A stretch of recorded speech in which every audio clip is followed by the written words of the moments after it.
Autrefois installée sur le site historique de la brasserie des Vosges de Dommartin-lès-Remiremont, elle a connu des hauts et des bas, mais elle vit aujourd'hui une seconde jeunesse du côté de Saint-Étienne-lès-Remiremont, avec ses 4 salariés, des produits phares et un chiffre d'affaires en progression constante.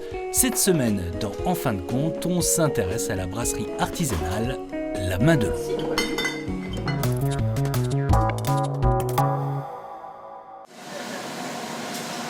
Brune, non filtrée et à 6 degrés, la bière du Père Fouettard promet de donner des coups de trick. Voici les nouvelles venues à la brasserie de la Madelon, tout juste sortie de la chaîne de production. Elle existait déjà, cette bière, elle était fabriquée par Ben Henry, le précurseur de la microbrasserie en France. Cette marque a été rachetée par Claire de Lorraine et Claire de Lorraine a décidé de la refaire chez nous. C'est ce que l'on appelle une bière à façon. À côté de ça, la Madelon produit toujours des bouteilles à son compte et à son nom. Lancée en l'an 2000 sur les hauteurs de Dommartin-lès-Remiremont, l'entreprise familiale a déménagé depuis près d'1 an à Saint-Étienne-lès-Remiremont. On a déménagé parce qu'on manquait de place là sur notre ancien site. Il avait une âme là-haut, c'était bien, mais disons que la place après fait qu'on était obligé de déménager puisque notre outil de travail maintenant est 4 fois plus gros. En témoignent ces cuves qui peuvent contenir jusqu'à 2000 litres. En salle de brassage, le processus s'est automatisé, mais la recette, elle, reste la même. Après avoir mélangé céréales et eau, filtré, mis à ébullition le mélange. À ce moment-là, on ajoute des levures. Donc la fermentation va démarrer. Ensuite, selon les bières, ça dure entre 4 et 5 jours. Et au bout de 4 à 5 jours, on met ce qu'on appelle la cuve au froid pour faire floculer les levures dans le fond de cuve et commencer la garde. Pendant cette garde, sucre et levure continuent de travailler tout en produisant du gaz carbonique. La bière prend alors tous ses arômes. À la Madelon, on produit une dizaine de références, alcoolisées ou non. Cette année, environ 200 000 litres de bière seront sortis de cette usine. Vincent, depuis la diffusion de ce reportage en 2015, pas mal de choses ont changé, changement de propriétaire notamment, parce que vous avez repris l'affaire avec votre épouse en 2020. C'est ça. En mars 2020, une période un peu compliquée. Mais bon, on a tenu le cap. Ça nous a permis de retravailler les choses qu'on voulait retravailler. Et puis, le pari était plutôt gagnant parce qu'aujourd'hui, voilà, on a recréé un nouveau logo, une nouvelle identité à la brasserie. Et puis ça fonctionne plutôt bien. On est content. Vous venez tous les deux de la grande distribution. Qu'est-ce qui fait qu'on vous retrouve ensuite dans la brasserie ? Un ras-le-bol. Déjà, une envie de refaire du vrai commerce et puis un petit souci de santé. Donc tout cumulé, on a pris la décision avec Fred, on a dit stop et puis je m'étais un petit peu formé à la bière.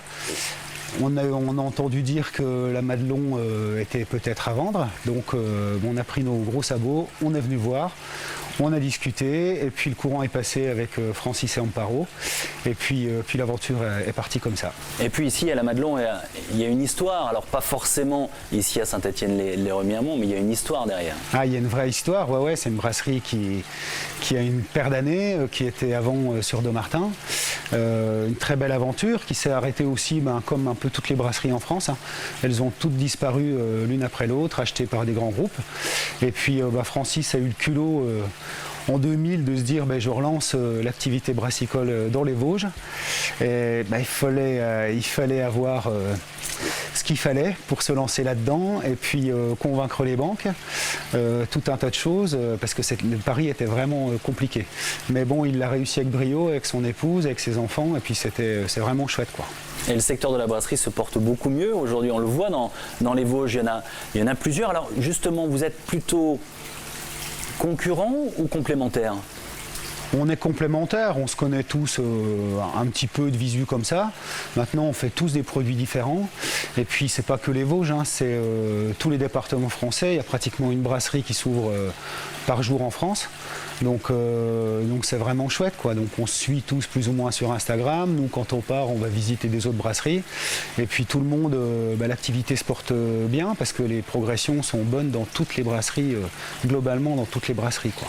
Et c'est vrai que quand on est amateur de bière, alors à consommer évidemment avec modération, c'est l'adage. On est assez fiers aussi de boire de la bière locale, on aime ça, on recherche ça. Ouais. Ouais, c'est la bière, entre autres, hein, vraiment les produits régionaux, on le vend en poupe. On a la chance, en plus, on a pas mal de touristes ici, on a pas mal de touristes qui nous disent qu'on a la chance d'avoir des produits de qualité dans les Vosges.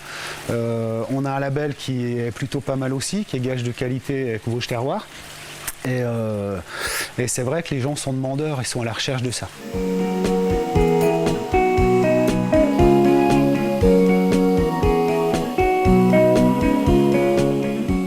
Vous vouliez faire du commerce autrement, vous le faites aujourd'hui et avec certaines valeurs, notamment vos matières premières sont maximum françaises. Ouais, françaises, Grand Est même, puisqu'on va chercher la majeure partie de nos matières premières dans la région, en Champagne, en Lorraine, en Alsace, et puis un petit peu en Bourgogne-Franche-Comté, enfin Fougerolles, on va dire que c'est limitrophe, hein.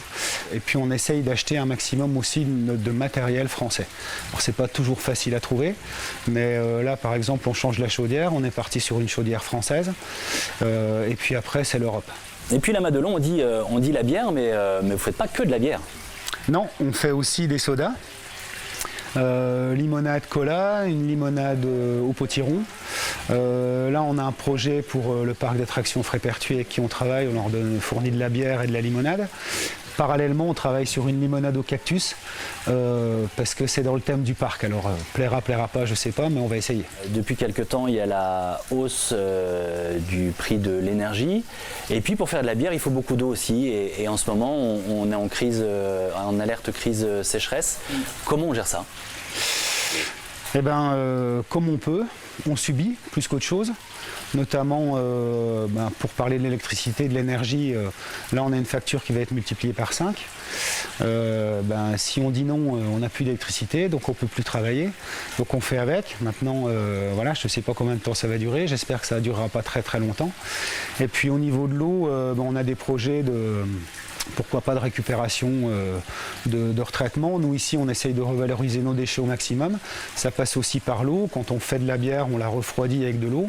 Cette eau, au lieu de la rejeter, on la recycle, on la renvoie dans une cuve. Ça nous permet aussi de retravailler avec cette eau-là. L'avenir pour vous, pour la Madelon, c'est quoi à court, moyen terme? C'est atteindre une vitesse de croisière et puis un peu surfer sur le succès que vous avez construit, ou c'est de grandir encore un peu? Grandir, alors on n'a jamais eu l'habitude d'avoir le pied sur le frein, donc tant que ça va, on y va. Maintenant, non, pas grandir, on veut rester, on aimerait bien atteindre 3000 hectos. Ça nous permettrait d'asseoir vraiment l'entreprise. Vous êtes à combien aujourd'hui? On est à 2007 à peu près. Donc je pense que l'année prochaine, on devrait les atteindre. Et puis aussi de pérenniser l'entreprise, parce qu'aujourd'hui, on produit 2700 hectos, mais on les vend aussi. Donc on n'arrive pas à produire suffisamment pour avoir un stock qui nous permette d'être serein. Donc on est toujours sur le fil du rasoir et c'est un peu compliqué à gérer.